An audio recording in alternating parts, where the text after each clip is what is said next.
ഈശോമിശിഹായ്ക്ക് സ്തുതിയായിരിക്കട്ടെ. വിശുദ്ധ പൗലോസ് ലീഗ ഗലാത്യക്കാർക്ക് എഴുതിയ 2-ാം ലേഖനം. പൗലോസിന് അംഗീകാരം. പിന്നീട് 14 വർഷത്തിനു ശേഷം ബർന്നബാസിനോടുകൂടെ ഞാൻ വീണ്ടും ജെറുസലേമിലേക്ക് പോയി. തീത്തോസിനെയും കൂടെ കൊണ്ടുപോയിരുന്നു. ഒരു വെളിപാടനുസരിച്ചാണ് ഞാൻ പോയത്.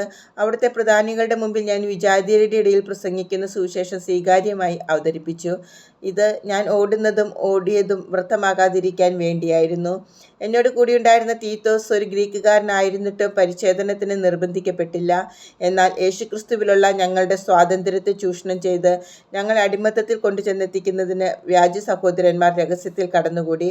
അവർക്ക് ഞങ്ങൾ നിമിഷ നേരത്തേക്ക് പോലും വശപ്പെട്ടില്ല. അത് സുവിശേഷത്തിൻ്റെ സത്യം നിങ്ങൾക്കായി നിലനിർത്തേണ്ടതിനാണ്. തങ്ങൾ എന്തോ ആണെന്ന് ഭാവിക്കുന്ന അവരിൽ നിന്ന് എനിക്ക് കൂടുതലായി ഒന്നും ലഭിച്ചില്ല. അവർ എന്താണെന്ന് ഞാൻ ഗവനിക്കുന്നേയില്ല. ദൈവം മുഖം നോക്കുന്നവനല്ലല്ലോ.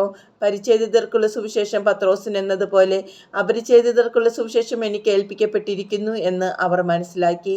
എന്തെന്നാൽ പരിച്ഛേദിതർക്കുള്ള പ്രേക്ഷിതത്വം പത്രോസിലൂടെ നിറവേറ്റുന്നവൻ തന്നെ വിജാതിയർക്ക് വേണ്ടി എന്നിലൂടെ പ്രവർത്തിക്കുന്നു. നേതൃസ്തംഭങ്ങളായി ഗണിക്കപ്പെട്ടിരുന്ന യാക്കോബും കേഫായും യോഹന്നാനും ദൈവത്തിൻ്റെ കൃപ എനിക്ക് ലഭിച്ചിരിക്കുന്നുവെന്ന് കണ്ട് തങ്ങളുടെ കൂട്ടായ്മയുടെ വലത്തുകരം എനിക്കും ബർന്നബാസിനും നീട്ടിത്തന്നു. അങ്ങനെ വിജാതിയരുടെ അടുത്തേക്ക് ഞങ്ങളും പരിച്ഛേദിതരുടെ അടുത്തേക്ക് അവരും പോകാൻ തീരുമാനമായി.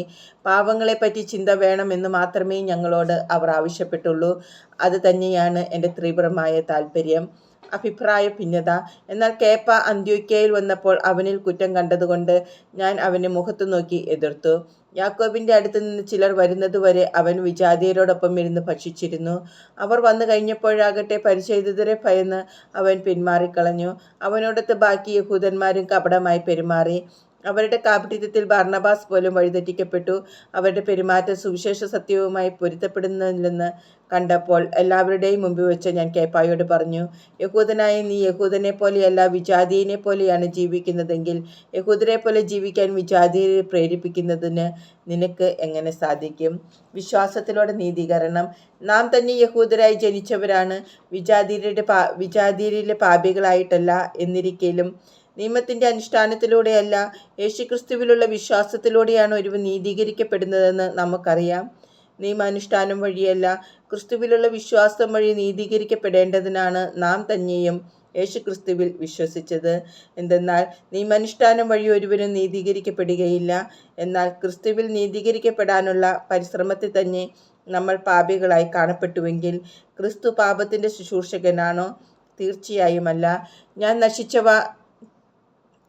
നശിപ്പിച്ചവ ഞാൻ തന്നെ വീണ്ടും പണിതുയർത്തുന്നുവെങ്കിൽ ഞാൻ അതിക്രമം കാണിക്കുകയാണ്.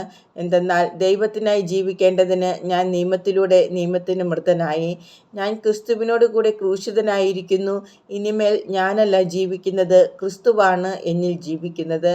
എൻ്റെ ഇപ്പോഴത്തെ ഐഹിക ജീവിതം എന്നെ സ്നേഹിക്കുകയും എനിക്ക് വേണ്ടി തന്നെ ബലിയർപ്പിക്കുകയും ചെയ്ത ദൈവപുത്രനിൽ വിശ്വസിച്ചുകൊണ്ടുള്ള ജീവിതമാണ്. ദൈവത്തിൻ്റെ കൃപ ഞാൻ നിരാകരിക്കുന്നില്ല.